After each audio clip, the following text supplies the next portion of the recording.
So ಹಾಗೆ ಈಗ ಜಮೀರ್ ಅಹಮದ್ ಖಾನ್ ಕೂಡ ಮಾತನಾಡಿದರೆ ಪಾಕಿಸ್ತಾನದವ್ರಿಗೂ ಇದಕ್ಕೂ ಏನ್ ಸಂಬಂಧ, ಏನೂ ಸಂಬಂಧ ಇಲ್ಲ ಅಂತ ಹೇಳಿ ಬೆಂಗಳೂರಿನಲ್ಲಿ ಸಚಿವ ಜಮೀರ್ ಅಹಮದ್ ಅವರು ಹೇಳಿಕೆ ಕೊಟ್ಟಿದ್ದಾರೆ. ಯಾಕಂದ್ರೆ ಪಾಕಿಸ್ತಾನದ ಈ ತಾಹಿರ್ ಅವರು ಮಾತಾಡಿದ ವಿಚಾರಕ್ಕೆ ಅವ್ರು ಯಾರೂ ಮಾತನಾಡೋದಕ್ಕೆ ನಾವಿಲ್ವಾ ಇಲ್ಲಿ, ಅವ್ರು ಯಾರು ನಮ್ಮ ಇದ್ರ ಈ ವಿಚಾರಕ್ಕೆ ಮಾತಾಡೋದಕ್ಕೆ ಅಂತ, ಮೊದಲು ಅವ್ರ ದೇಶ ಅವ್ರು ನೋಡ್ಕೊಳ್ಳಿ ಅಂತ ಹೇಳಿ ಜಮೀರ್ ಅಹಮದ್ ಖಾನ್ ತಿರುಗೇಟ್ ಕೊಟ್ಟಿದ್ದಾರೆ.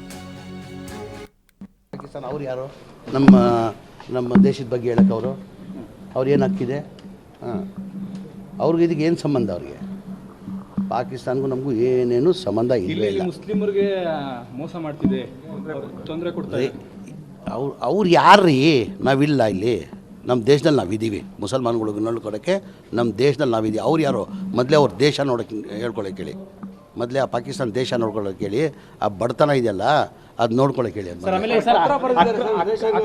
ಅಕ್ರಮ ಮನೆಗಳಿಗೆ ಸಕ್ರಮ ಯಾಕೆ ಮಾಡ್ಬೇಕು ಸರ್ಕಾರ ಅನ್ನೋಂಥದ್ದು ಬಿಜೆಪಿ ಅವ್ರು ಕೇಳ್ತಾರೆ. ಈಗ ನಾನು ನಾಡ್ದು 31ನೇ ತಾರೀಕು ಬೆಳಗ್ಗೆ ನಾನು ಒಂದು ಪ್ರೆಸ್ ಮೀಟ್ ನಾನು ಬೆಳಗ್ಗೆ ಮಾಡ್ತೀನಿ. ನಾನು 11 ಗಂಟೆಗೆ ಪ್ರೆಸ್ ಮೀಟ್ ಮಾಡಿ ನಾನು ಡೀಟೇಲ್ ಆಗಿ ವಿವರನ ಕೊಡ್ತೀನಿ. ಅಕ್ರಮನ ಸಕ್ರಮನ ಸರ್ ಈ ಬಗ್ಗೆ ಮತ್ತಷ್ಟು ಡೀಟೇಲ್ಸ್ ಪಡೆಯೋಣ. ನಾವು ಪ್ರತಿನಿಧಿ ಕಿರಣ್ ನಮ್ಮ ಜೊತೆಗೆ ಈಗ ಜಾಯ್ನ್ ಆಗಿದ್ದಾರೆ. ಕಿರಣ್, ರಾಜಕೀಯಗಳು ಒಂದು ಕಡೆ ಈಗಾಗಲೇ ನೀವು ಕೂಡ ಗಮನಿಸ್ತಾ ಇದ್ದೀರಿ, ವಿಪಕ್ಷಗಳು ಮಾತಾಡ್ತಾ ಇವೆ, ಆಡಳಿತ ಪಕ್ಷದವರು ಕೂಡ ಇದಕ್ಕೆ ಸಮಜಾಯಿಷಿಯನ್ನು ಕೊಡ್ತಾ ಇದ್ದಾರೆ. ಬಟ್ ಇರುವಂಥ ಪ್ರಶ್ನೆ ಅಂದರೆ ಬೇರೆ ಭಾಗದಲ್ಲಿ ತ್ವರಿತವಾಗಿ ಪರಿಹಾರ ಸಿಗಲ್ಲ, ಇಲ್ಲಿ ಮಾತ್ರ ತ್ವರಿತವಾಗಿ ಪರಿಹಾರ ಸಿಕ್ಕಿದೆ ಅನ್ನೋದು, ಸಿಗಬಾರ್ದು ಅನ್ನುವಂಥದ್ದಲ್ಲ. ಬಟ್ ಅದು ಹೇಗೆ ಇಷ್ಟು ಬೇಗ ಇವ್ರುಗಳಿಗೆ ಪರಿಹಾರ ಕೊಡ್ತೀರಿ, ಅಲ್ಲಿ ಯಾಕೆ ಪರಿಹಾರ ಕೊಡ್ತಿಲ್ಲ ಅನ್ನುವಂಥದ್ರ ಬಗ್ಗೆನೂ ಕೂಡ ಪ್ರಶ್ನೆ ಹೇಳ್ತಾ ಇವೆ. ಸೊ ಇದ್ರ ಜೊತೆಗೆ ಈಗ ಸದ್ಯಕ್ಕೆ ಅಲ್ಲಿಂದ ಏನೇನು ಡೆವಲಪ್ಮೆಂಟ್ಸ್ ಆಗ್ತದೆ ಈ ಪರಿಹಾರ ಕೊಡೋ ನಿಟ್ಟಿನಲ್ಲಿ? ಯಾಕಂದ್ರೆ ಈಗ ನಾಗಲಕ್ಷ್ಮಿ ಚೌಧರಿ ಅವರು ಕೂಡ ಭೇಟಿಯನ್ನು ಕೊಟ್ಟಿದ್ರು, ಈಗಾಗಲೇ ಸರ್ವೆ ಕಾರ್ಯಗಳು ನಡೀತಾ ಇವೆ.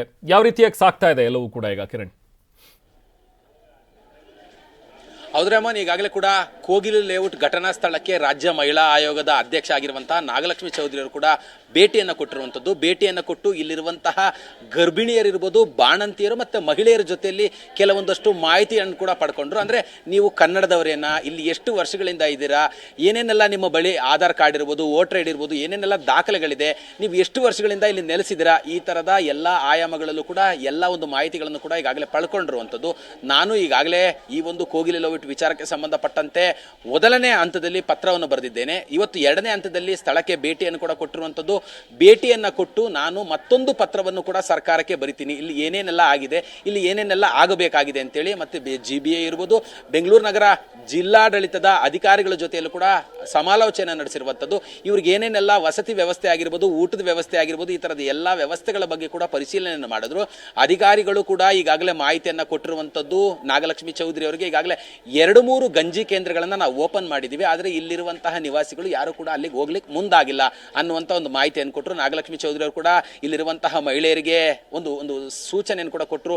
ಏನೇನು ಸರ್ಕಾರದಿಂದ ಸೌಲಭ್ಯಗಳು ಸಿಗಬೇಕಾಗಿದೆಯೋ ಅವೆಲ್ಲವನ್ನು ಕೂಡ ಪಡ್ಕೊಳ್ಳಿ, ಮತ್ತೆ ನಾನೊಂದಷ್ಟು ಕೂಡ ಪತ್ರವನ್ನು ಬರೆದು ಸರ್ಕಾರಕ್ಕೆ ಒಂದು ಸೂಚನೆಯನ್ನು ಕೂಡ ಕೊಡ್ತೀವಿ ಅನ್ನುವಂಥ ಒಂದು ಮಾಹಿತಿಯನ್ನು ಕೂಡ ಪಡ್ಕೊಂಡ್ರು.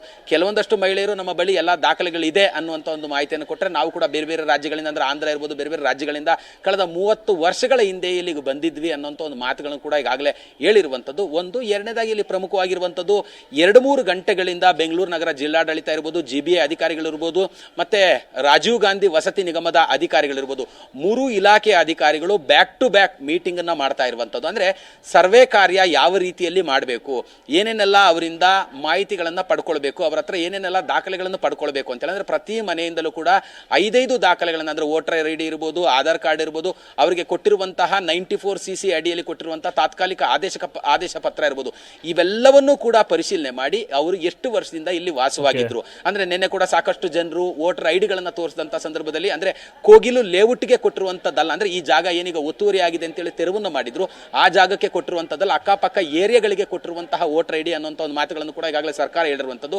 ಆ ನಿಟ್ಟಿನಲ್ಲಿ 3 ಇಲಾಖೆಯ ಅಧಿಕಾರಿಗಳು ಎಲ್ಲಾ ದಾಖಲೆಗಳನ್ನ ಪರಿಶೀಲನೆ ಮಾಡಿ ನಾಳೆ ಸರ್ಕಾರಕ್ಕೆ ಸಲ್ಲಿಸಿ ಯಾರಿಗೆ ಮನೆಗಳನ್ನ ಕೊಡಬಹುದು, ಯಾರಿಗೆ ಮನೆಗಳನ್ನ ಕೊಡಬಾರದು, ಈ ಎಲ್ಲಾ ಒಂದು ಮಾಹಿತಿಯನ್ನ ಸರ್ಕಾರಕ್ಕೆ ಕೊಡ್ತೀವಿ ಅನ್ನುವಂಥದ್ದು ಸದ್ಯಕ್ಕೆ ಈಗ ಅಧಿಕಾರಿಗಳು ತಿಳಿಸ್ತಿರುವಂತ ಮಾಹಿತಿ. Raman, yes, thank you Kiran.